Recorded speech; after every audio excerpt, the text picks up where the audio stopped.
Hello and welcome to the view from 4 feet and 3 inches. My name is Cassidy Huff, and today I am wearing my hair down. It's blonde and it's a little bit below shoulder length. It's getting a little too long.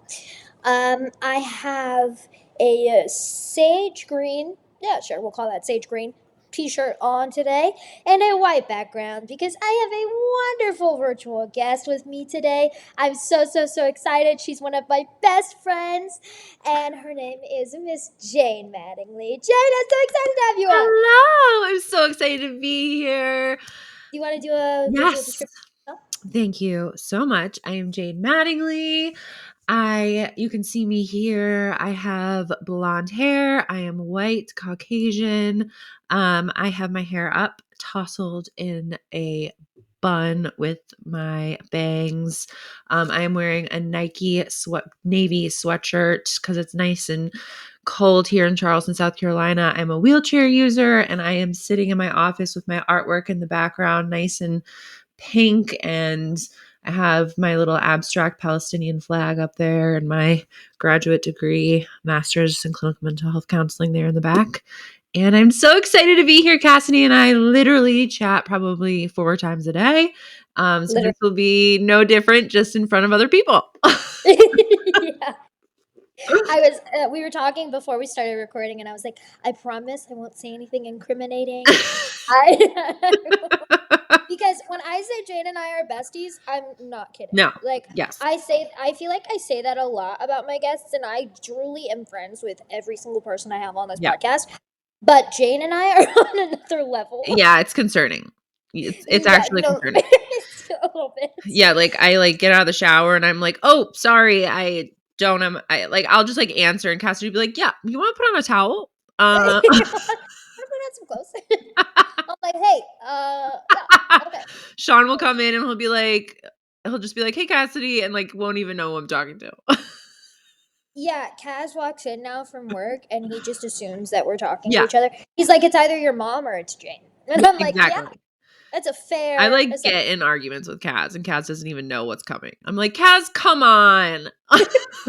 You called him misogynistic this morning. I did. It's barely noon, and you were like, that's probably your inner misogyny. I was like, I woke up on a weird side of the bed today. you did. I'm like in a silly, goofy mood, but also like my fist is in the air and I'm not sure what that's about.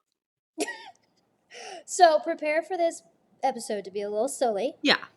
I don't know if we can get much sillier than a few episodes ago when the title of the episode was literally just this episode is mainly about That's birds. about birds. We barely talked about activism. We've talked about activism for maybe 5 seconds. And then we were like, so anyways, The birds. birds. The Disneyland ducks, The man. dog. They're I can't. And now Alyssa just sends me Instagram memes of birds. That's all our It's conversation is. amazing. And I'm I here love for it, it. I'm truthfully. here for it. Okay, so I know you really well, obviously, but for people who don't know, who are you? What do you do? What Yes. are you all? So I wrote a book. And that's like a big reason why I'm here talking to you on this platform. But I have my master's in Ah, that is the reason we had to wait 3 months. Yes, To- true. Because my book, This is Body Grief, Making Peace with the Loss That Comes with Living in a Body, with Penguin Random House, is coming out March 18th, which is in less than 6 weeks from now. But this episode is going to come out like then. So the week it's out. go buy I know, it. go buy it anywhere books are sold. But if you have a body, then you need this book, like basically. But I identify as a newly disabled woman with chronic illness. And the reason I identify as newly disabled is I was born with Ehlers-Danlos syndrome, a connective tissue disorder, but I did not know about that until I was 27 years old. I'm just going to make like a super long story really short. 27 years old, I was I thought I was, non-disabled, quote unquote healthy. And at that point I was self-identified as recovered from my eating disorder. My eating disorder started when I was 9 years old and went until I was about 22. And I made it, you know, my passion and my purpose to help others within their mental health journey. And so I went and got my master's. And then I started my own business helping people with body image and eating disorders because so many eating disorders go undiagnosed and dismissed because they're, yeah, they're not visible to the They're under eye. the surface. Yes, they Yeah. go under the surface. And so I was in a bar class and I was like a Pilates bar class and I was tucking my little heart away. For those of you that have taken a bar class, it's like you tuck, tuck, tuck, tuck, tuck your little pelvis and like air humping. It's kind of weird. And I lost my sight and that's the lower half of my body literally stopped working. And I went to the hospital and a few weeks of a lot of dismissal occurred. And then finally I was in the ER again and they took me very seriously and I was admitted to the hospital and I was diagnosed with a really rare neurological disorder called intracranial hypertension, which is when your cerebral spinal fluid increases to like a very abnormal amount and it bruises your spinal cord and your brain, your optic nerves, you go blind. And that started number 1 and 2 of brain surgeries out of 19 in the past 6 years. And I am now a wheelchair user. I rely on my service dog, live in a 1 level home, and my life has majorly shifted. And because of that, I started to really, really understand what I have now coined as body grief. And I started to see it from all levels, whether it was working with clients with eating disorders, aging. I also have had a total hysterectomy. So, with menopause, with racial inequity, gender dysphoria. And I really started to study on a professional and personal level this concept of body grief and how systems of oppression affect that. And yeah, that's like a very, very, long-winded answer, but also like short story of who I am. I didn't know the story of you being in Pilates and you Yeah. losing. And I used to like shout from the rooftops at events that I used to run, like at these bar places, being like, work out for what your body can do, not for what it looks like. Cause it was a body image event, right? How fucking ironic. Yeah. So you were teaching this. Yeah. I wasn't Oh, teaching the body, but no, I wasn't teaching the bar classes. I was like doing like events in tandem. okay. Like, so, a lot of these exercise classes, especially like at that time, so this was like 6.5 years ago. Think about it. Like, there were a lot of those times, like, body image was still very much like a newer concept when it came to like body positivity. So it was like at those bar classes, all the people that were at those bar classes like looked the same. It was like white, thin, um, all Lululemon. You know what I mean? And so I remember as a recovered individual, of course, I was white. I had so much privilege, still do, even though I'm disabled. And I remember just feeling like very much like I want to represent people that like can come in here and no matter their size, no matter what it is. And so I would start throwing these events, having conversations about body image and eating disorder recovery in these spaces so that people felt comfortable. But little did I know that the sentiments that I was shouting from the rooftops were so ableist. Mm. And so then there I was sitting on, cold tables in the hospitals getting spinal taps once a week and being like, so now what? Like, now what do I do now that my body can't do? Mm. And I had to face my internalized ableism. I had to face internalized all my isms. I mean, really. And I had to do that work with my clients. They had to do that work with my family, my friends, my whole community. And this book is about stories from people from all walks of life. It's about the 7 phases of body grief. It's about all those things. Except me, but it's fine. Uh, You'll be in the second book, Cassidy, I'm okay? kidding. I'm kidding. Kind of.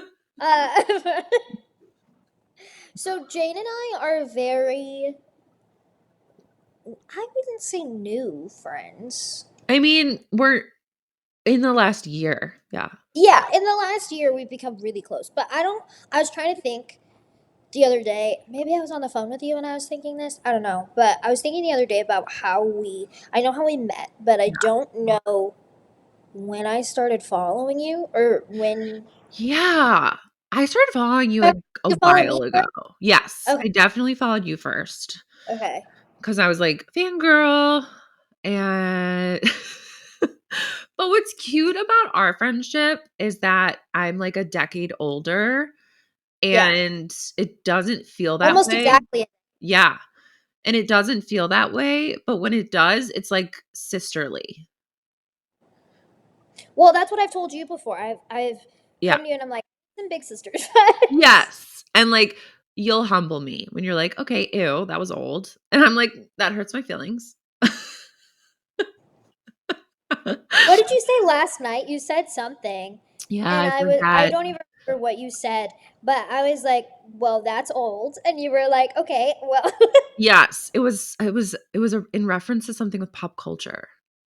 Yeah, I don't know, but this morning she's been on and off singing Kendrick Lamar, and I can't get it out of my head. it's been a time. Waiting on the beat, help. Yeah, I can't, and you're like, "Can you please stop?"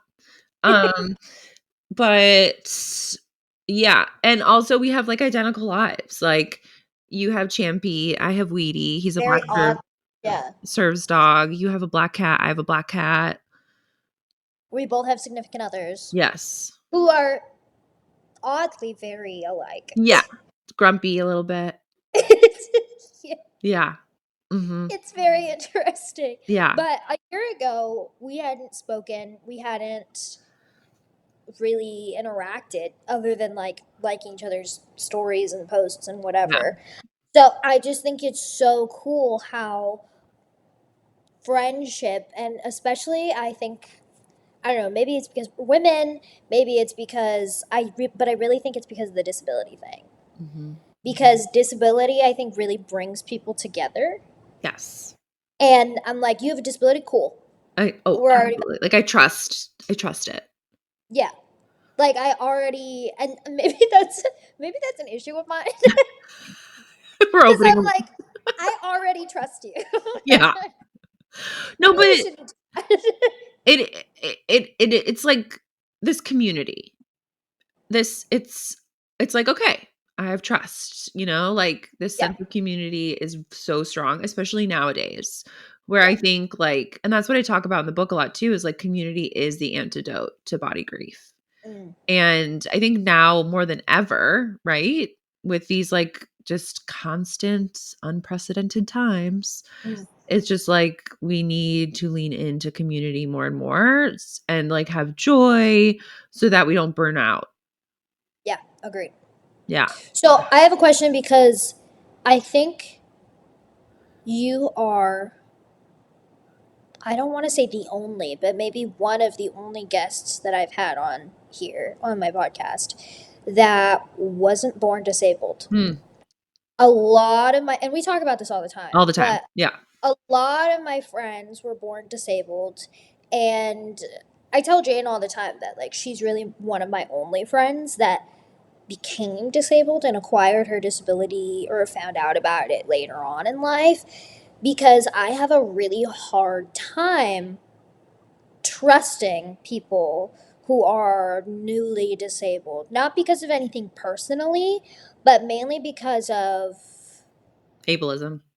ableism and experiences I've had in the past where, people come into this community and immediately try to fix things and without recognizing any of the accomplishments or strides that we people who were born this way, people who have been doing this since day one, Mm. have been doing up until this point. So I think it's really interesting that you and I became such close friends. But my question for you is that how have you been finding the disability community as a newly disabled person? Like, did you notice that you were accepted right off the bat? Did Mhm. you notice, like, I know you said that you had a lot to learn, So much. um, but and I think that's an ever growing process, for everybody. That's a lifelong thing. we're all trying to learn about each other and the communities and everything around us. But my question is, how how have you been finding the disability community and people like me who have been doing this since day one? Yeah. I love this conversation because I feel like I learn more and more every time I have it. Um, I didn't feel like I belonged for like the first couple years, to be honest, because I was like, I'm not disabled, quote unquote, enough. Um, and that was my own internalized ableism. I I felt, and that's what I talk about in this book. This is Body Grief. Like one of the first phases and the phases are all like nonlinear and multi-cyclical. But one of the first phases, if you're kind of in it in more of like the linear fashion, is dismissal. And that can be internal and external. And like how we absorb those factors. But I stayed in that for a long time of dismissal. And I so I didn't really embrace or wasn't necessarily embraced for a while. And Because then you didn't want to be, because you were no, pushing that away. I was Okay. pushing it away for a long time. And then finally once I did, I was like, "Wait, what? Like this is the coolest, nicest community ever and I'm welcome." Like I don't need to I don't need to look or act any certain way. I need to prove anything. And it was beautiful. One thing that I did notice immediately was there were two camps, newly disabled people and not. And I felt this, and I felt this push that I did not like, of comparing and being like, oh my gosh, this is happening to me and me first and me only, versus this is happening and we can do this and we can get through this and it is what it is. And that is Together. what together. And that's what my book is about, is because I started talking to people that leaned into community, um that have gotten through adversity and leaned into community, and that's how we get through and lean into our body grief. And so this is Body Grief is literally a case study on both of those groups. The people that are struggling with maybe what I was struggling with and not realizing that community will accept you, or the people that are like, this is I can't do that. I literally can't choose hope, or I literally can't wake up and I can't take more medicine. I will not do this. I will not be in a wheelchair. I will not take this class. That is unhealed body grief. And so I started to realize like I just need more time to heal.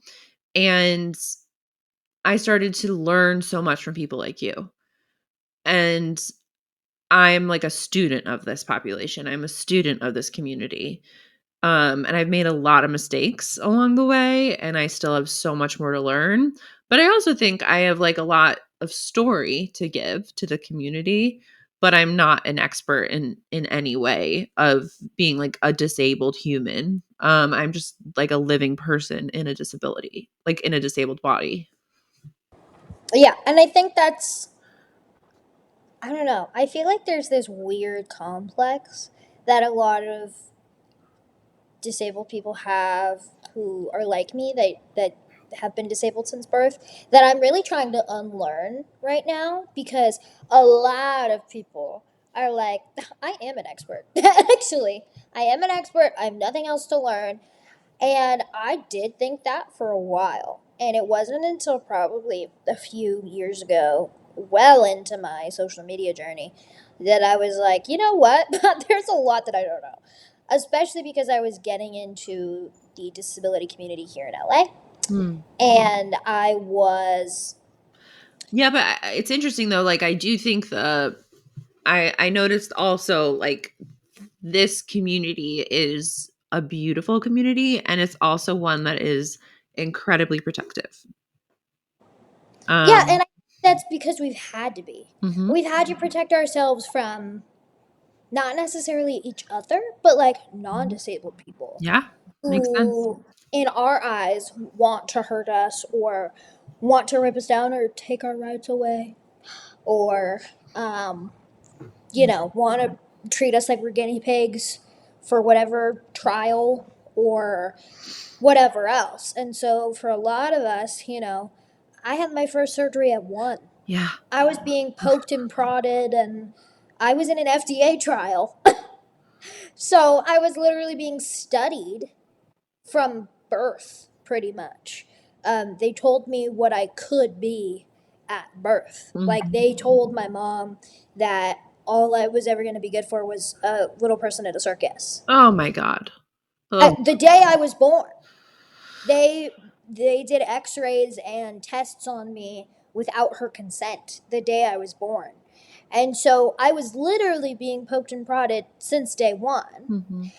Um at during day 1. And so there is a part of me where I'm like, "Oh, gotta keep my distance, gotta protect myself."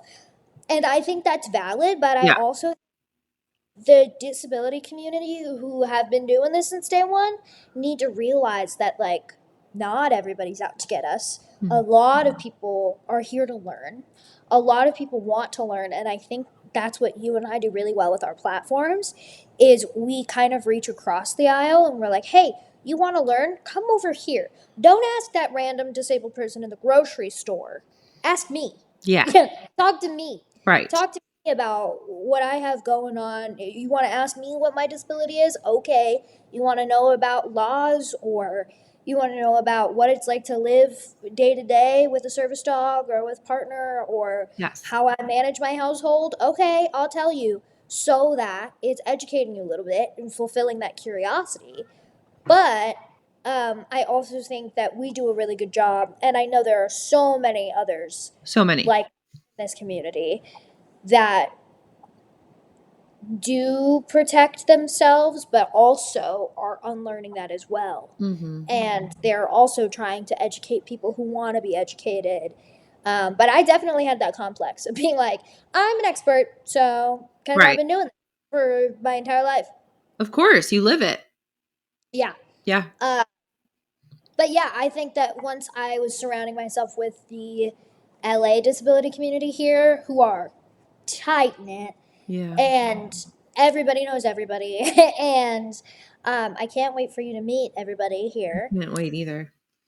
But there are a lot of influencers within that community, and a lot of people who I was introduced to, and then I kind of realized, like, oh, there are parts of my identity that I'm actually not an expert on. Mm. And there are parts of my identity that put me in another community that I've never been a part of Right. and that I want to be, but I'm back to square one as far as understanding this culture and understanding this language and way people interact and things like that. Now I feel like I'm a new disabled person. And so, Yeah. even though I've had this disability for my entire life and Yeah. all aspects of it, I think that put me in the different camp, so to speak. Yeah. Like, oh, there are a lot of things I Mhm. actually need to be educated on. Yeah, I love that. It's so true. And I think like, just continuing to have an open mind, and the more I think we, you know, again, I think the more we try and like mend the grievances we have with our body. And I think that's the thing is the disabled community, I think, has the best handle on body grief. Like I think we are really, really, when it comes to the community that you're talking about, it we have a really good handle on how to grieve changes that happen in our body, because they literally happen all the time. And like the loss of bodily autonomy, that happens again, like you said, like the day you were born. Yep. Um and for me, that started happening the day I was born as well. I just was fighting it and I wasn't diagnosed and like I didn't know and like things were happening. My bones were dislocating and, my joints were all over the place. And I talk about this in the book, but like I started navigating what was happening in my body and like I started coping with an eating disorder. Because like my body was like moving and changing in ways that I did not know how to cope with. And I really think my eating disorder was like a maladaptive coping mechanism. And so I do think like loss of bodily autonomy, body grief, they go hand in hand, and systems of oppression go hand in hand. And the more marginalized you are, the more body grief you have. And unfortunately, the more systems of oppression that are compounded on top of you, the less likely you have ways of coping with that body grief. And, the more privilege you have, the more likely you are to have ways of coping. Um, and so like I hope that this book hopefully will help people, Yeah. find that. But if anything, community helps you like build and create that rapport back with your body. I mean, I Mm. know like with if anything, just like hopping on the phone with someone who has like a you know, condition or like a scenario is so healing. Well, I know that you and I have, like I said, we talk every day. Yeah. And I'm not exaggerating, every No, day. every day. Every day. And if we don't talk, one of us has called the other one, and the other one's busy. Yeah, it's And like that's yeah, we're like, "What?" what do you mean? What else What are do you you doing right? mean? What could, we both have like separate businesses and like Mhm. whole lives, but it's kind of like when you call your mom and she doesn't answer, and you're like, literally, what else are you doing What are you besides being a doing? mom? The same thing. Every time I call you and you don't answer, I'm like, literally, what else are you Like, doing? what? What could you possibly be doing right now that's more important? I know.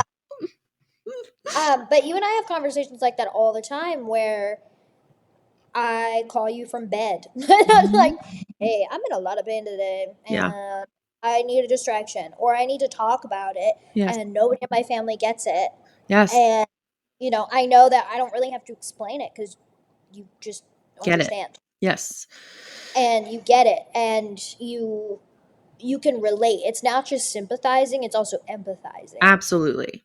And so I think finding people like that Oh, it's huge. is the most important thing because, Oh my and I god. talk about this with all of my guests pretty much Mhm. who are also disabled, is like finding community, finding your people. I think Tiffany, you said it best a few podcast episodes ago, where I had her on, and she also came out with a book this year Yes, she did. or last year now, and the Anti-Ableist Manifesto.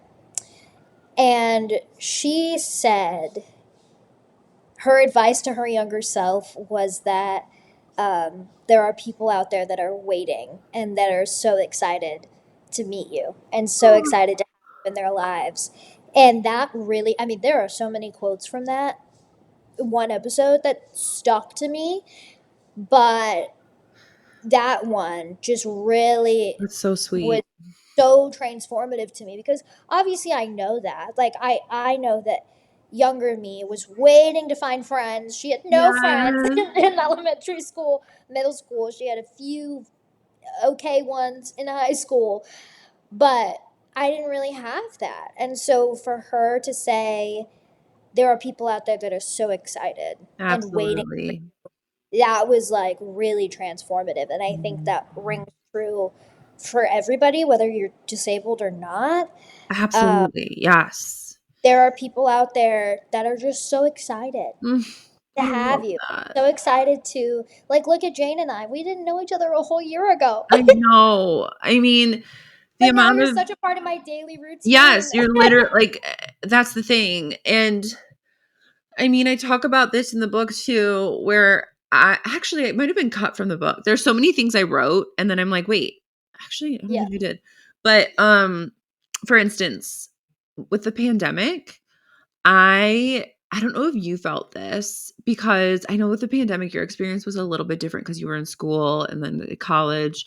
but for me, there was like a sense of sadness when the pandemic was over Mm. because and it felt like so icky that I felt that way. Um but when everyone started going back to reality and the world started opening up, I was like, "Wait a minute. Like what about like me? Like what about cuz I was like I'm still stuck at home."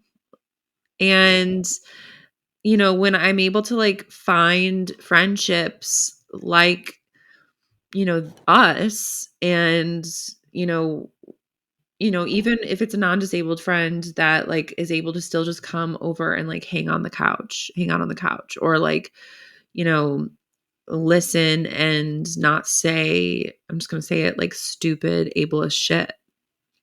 um because those are like the big body grievances, the little stuff when people are like, oh my god, like when you just need to go like run around and jump on things and you're like, do you know who you're talking to? like No, I've never felt that urge. like like what? Like I can't, no. um and so it's just like really so wonderful to have friends that you can literally just shoot the shit with. And I'm like, smoking a bong or like I'm in pain. And Cassidy is just like there on her crochet. And I'm Last like, night when you texted me and my you're text like, back was just, how how high are you? And what did I she say? literally texted me, but she texted me like four things in a row. Like just quadruple texted. Not That's what I even. do though. No, that's what both of us do Yeah, we to each don't other. do like one big text. We do multiple. Why would we do that? What's the point? I have so many things to say. I have so many things to tell you. Why would I just text you one? No. Wait, what was it? Oh, I was like, your life is about to change. It was something very existential. Yeah, it was like you our lives are about to change. You don't understand how big this is. And I was like, okay, girl, it is 9 p.m. your time. Let's. How high are you? Let's calm down real What quick. did I say? I think I said only a medium amount. Yeah. So it's things like that, where you need people like that in your life. You need people that you can relate to on that deep of a level. Yes, literally. Or like sometimes I'll just be there. There was this one time where we were laughing and then I all of a sudden just started crying and I was like, I'm really exhausted of just being in this much pain. And she was like, Yeah. oh, oh, oh, It's oh, like, oh, it's oh, not funny anymore. oh. You're like, I know, I know. Yeah, it's oh god, community is so important, so important. And then anybody who's like, don't make disability your identity, I'm just like, I will hiss at you. I will hiss at you. I And will if I bark, what are you gonna No, I will outwardly bark at you like a dog. Don't worry about my service dog barking at you, I'll do it. I will bite you. Yeah. I will bite. Have you seen those service dog patches that are like beware of handler? Oh, that's genius. I know. Um I do have a question, but I forgot what it was. This is now turned into a FaceTime. Oh yeah, it's literally a FaceTime, which is how I wanted it. Yeah. But I joked, I was like, Jane, your publisher is gonna ask me to take this down. No, they're gonna love it.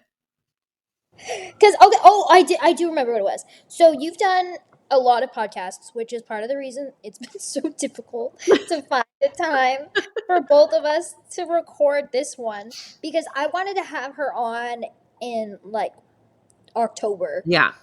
and you were like, my publishers they can't. Could we do it in like March? And I was like, oh my god. So and then this week we tried to record. We were supposed to record today, and the only reason we're recording today is because another podcast of yours Cancel. that you were to do canceled, and They're just like so so popular. you're just so popular, and so am I, and so our lives are really difficult, We're just and like really busy. we're really busy. We're too busy for each other, but somehow we We always call always for like talk. an hour and a half. And it's usually at like 11 p.m. your time, and your husband's like, "Can I'm a we go to very bed?" healthy, well person. Yeah. And our spouses are like, "Can we go to bed now? Like, are you guys done?" But my question is, I know that you've been doing a lot of podcasts because of your book coming out. Yes. And I love how we both just go back to serious, professional. Anyways, so I know you've been doing a lot of podcasts because of your book coming out in a few weeks, and when this airs, it's going to be out.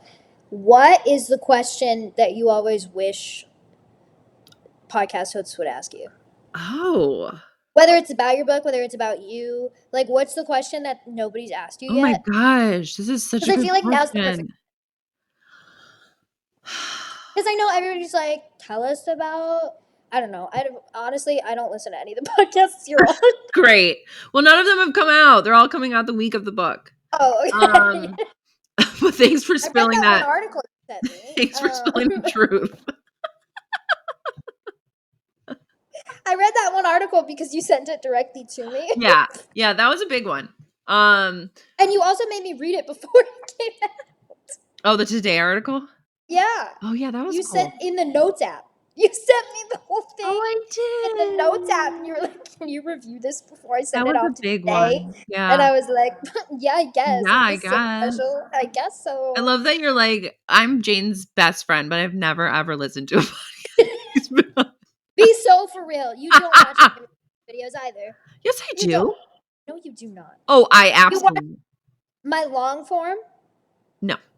Exactly. That's what I thought. Yeah.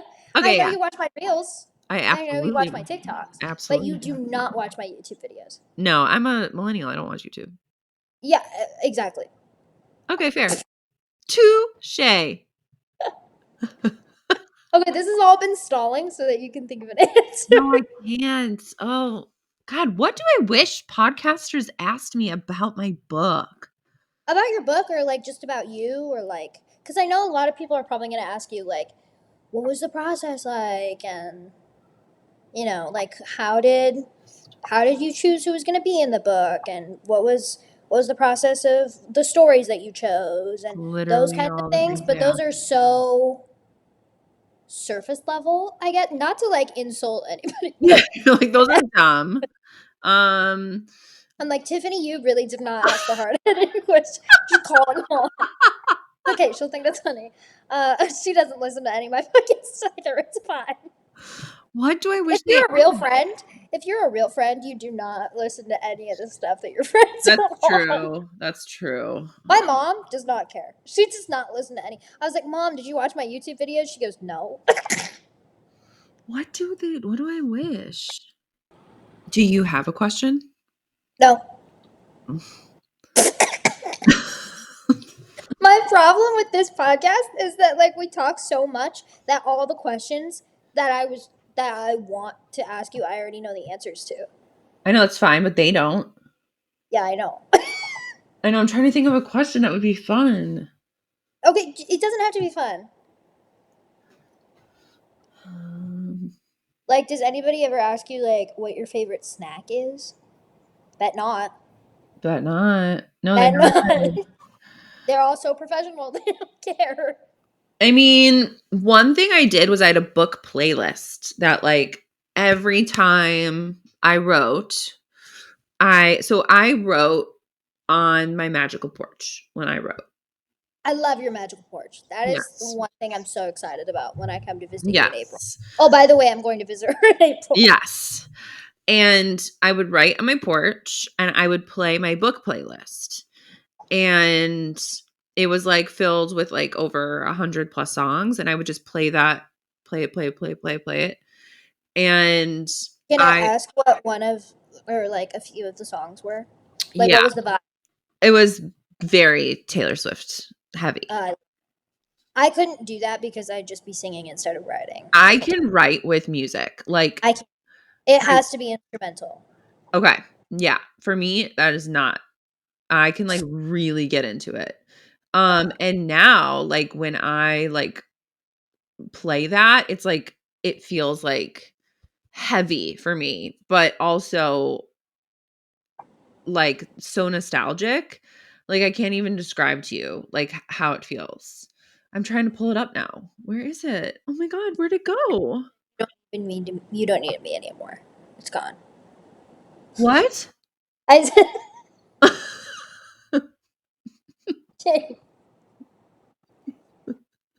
I said your playlist said you don't need me anymore. It's gone. Oh, do they delete? No, they shouldn't. Go. Is it on Spotify? Yeah. Go to your home and then Oh, go to it's on your profile. airplane mode. See, guys, this is what I would happens. do it. I'm a kind of a little bit older and things. Kind of a little bit. She's a boomer. Oh, now we're being ageist. Okay. This is what happens, fellas. Yeah, it's true. This is It how the is true. majority of our conversation. Actually, there was one time during the fires, I was Oh my very god. I was very nervous about Cassidy because I don't understand maps.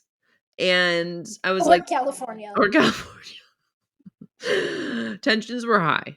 Okay. And maybe She's texting me every few hours. She's like, "Are you okay now?" And I was like, "Still 50 miles away." tensions were high and so was I. And I the phone rang and it was Cassidy. And it looked like she was calling. And she never just calls me. She always FaceTimes me. And I was like, oh my God. And so for those of you that can't see right now and are just listening, I was on the floor brushing Weedy, my service dog, and the phone was ringing and it literally looked like she was just calling. So I grabbed the phone and I put it up to my ear and I was In a like in a panic and I was like, "Hello?" And then I was like, "Oh." And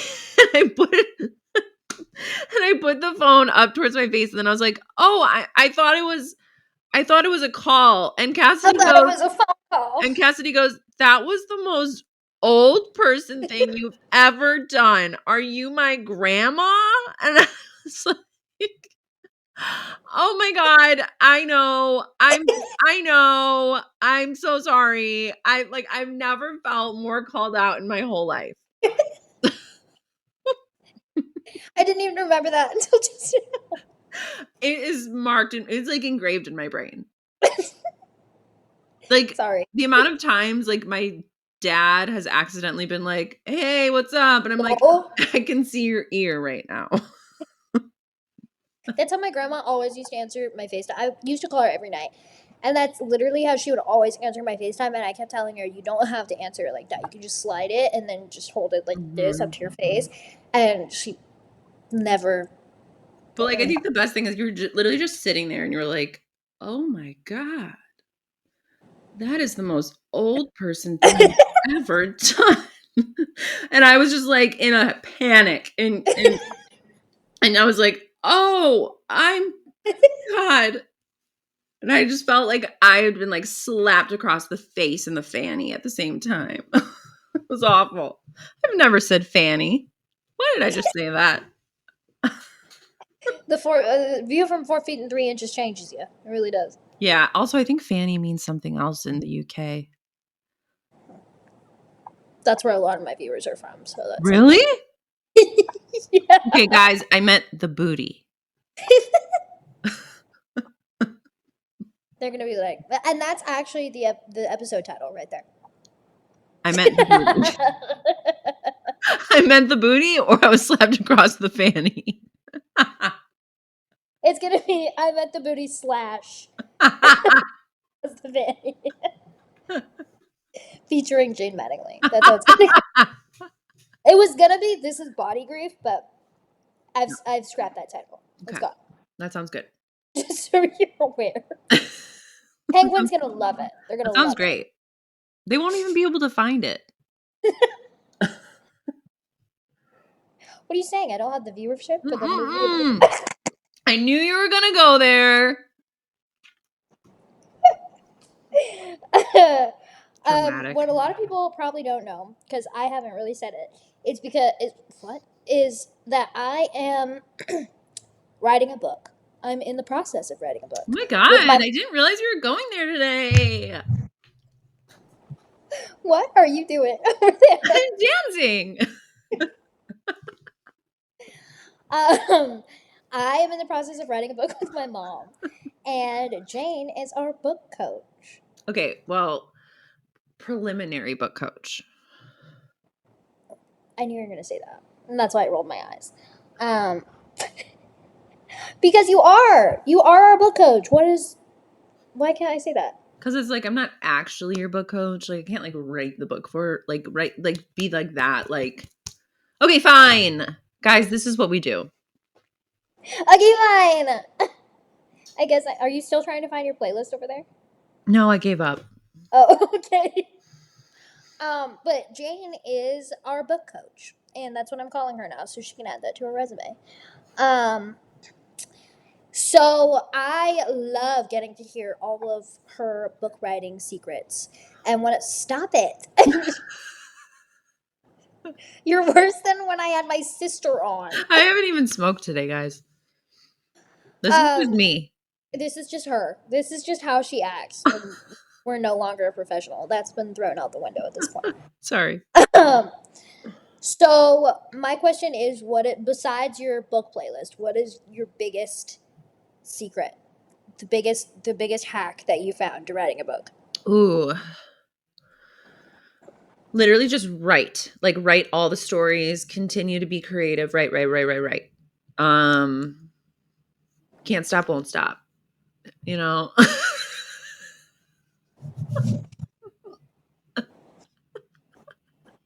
You could even say it with a straight face. Just like can't stop, won't stop, don't stop. Just no. No, but like I'm sorry. Just I'm surprised that wasn't a Kendrick quote. I kid you not when I say she's been quoting Kendrick all morning. All morning. um no, but when you have like creativity, just continue to be creative with it. Mm. That was it. That's the end of the. I thought it was Okay, so another thing too was if you're writing nonfiction, um, bringing people in from your life and asking for their perspectives. So, like, a big thing I did was like talking with my sisters and asking them their perspectives of what happened with stories. And that was incredibly eye opening. For me, like, I have in this book there's stories of other people, but they're also interwoven into the book as my story. And obviously there's a lot of stories, 19 brain and spine surgeries and a total hysterectomy. There's a lot of trauma because that all happened in 6 years time. And so I don't remember everything so clearly, and there's some things where I'm like, holy shit, like I didn't remember that, or I don't remember it like that. And hearing it from other people is really, really important and interesting. Another thing that I wish I did was go home and travel while writing the book, because being in those places like really brings up memories. Um, and just like observing everything, romanticizing your life. Like, and that's what I am all about. I am about romanticizing my life. Like, I'm sitting here with a cup of tea, and holding my tea bag is a little black cat that holds your tea bag, and you like wrap the bag around the tail. And like I place it on my little crystal holder and like light my incense. And like it's all about, and like thinking about how you could write a paragraph just about that.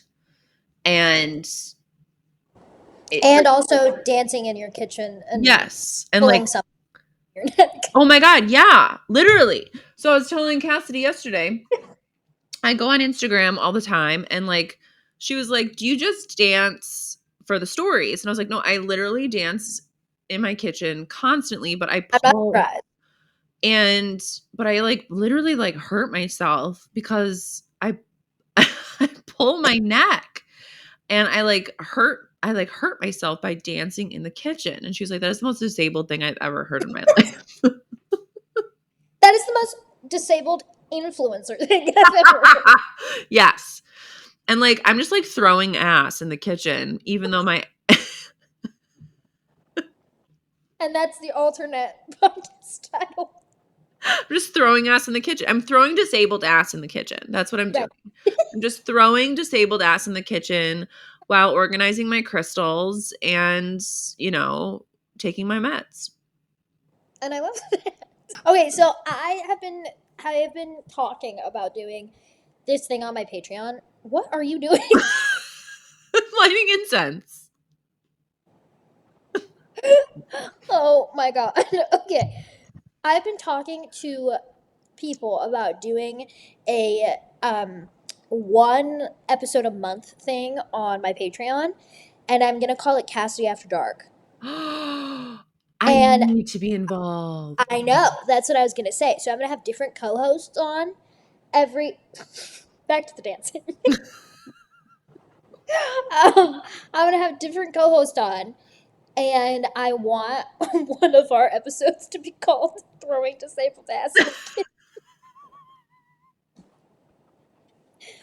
Yes.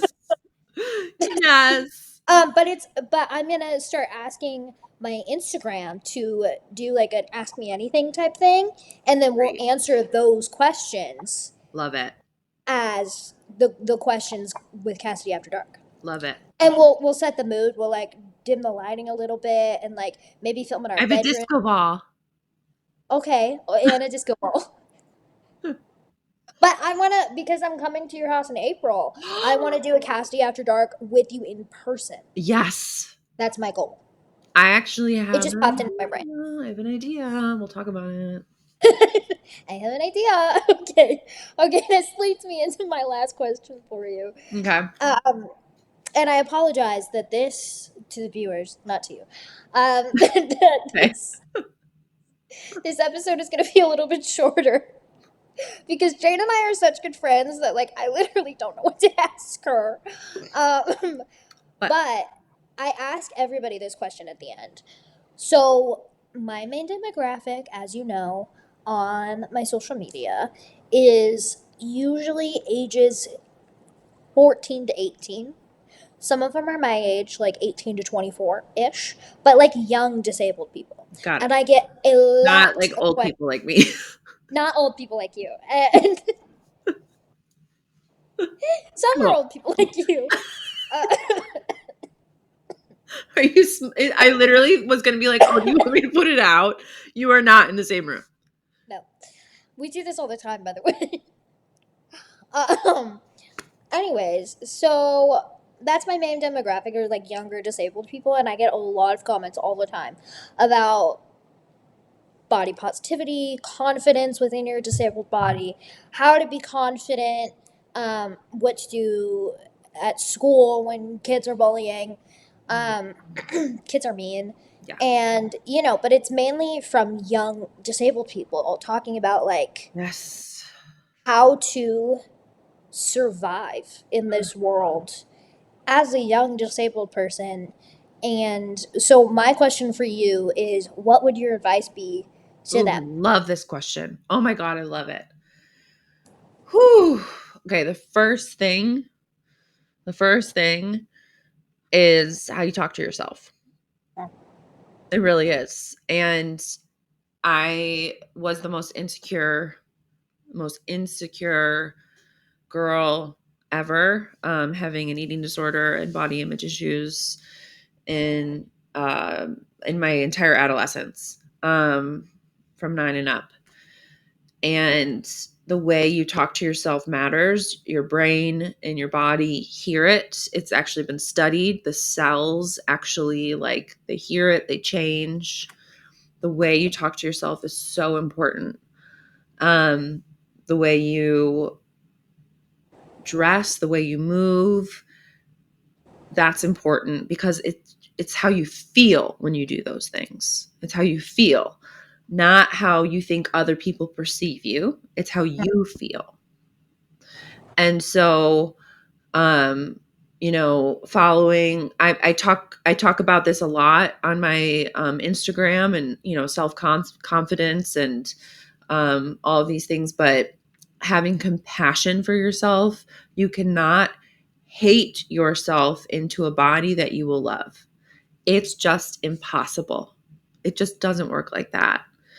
And we have little pockets of joy, and we have little pockets of love. But when the goal and the destination is body trust or body love, that is not a place we want to reach for. In this book, the last phase is body trust, but we never are grieved. We never land in body trust and are just there. We always go, like, jump right back into another, like the next phase or the phase before it, or right back to the first phase. As someone who identifies as recovered from my eating disorder, I still have days where I wake up and I'm just like, ooh, I'm not loving this. I'm not feeling this. But I still am so kind to my body. I feed it, I nourish it, I water it. I'm compassionate because she is doing everything she can to find a homeostasis.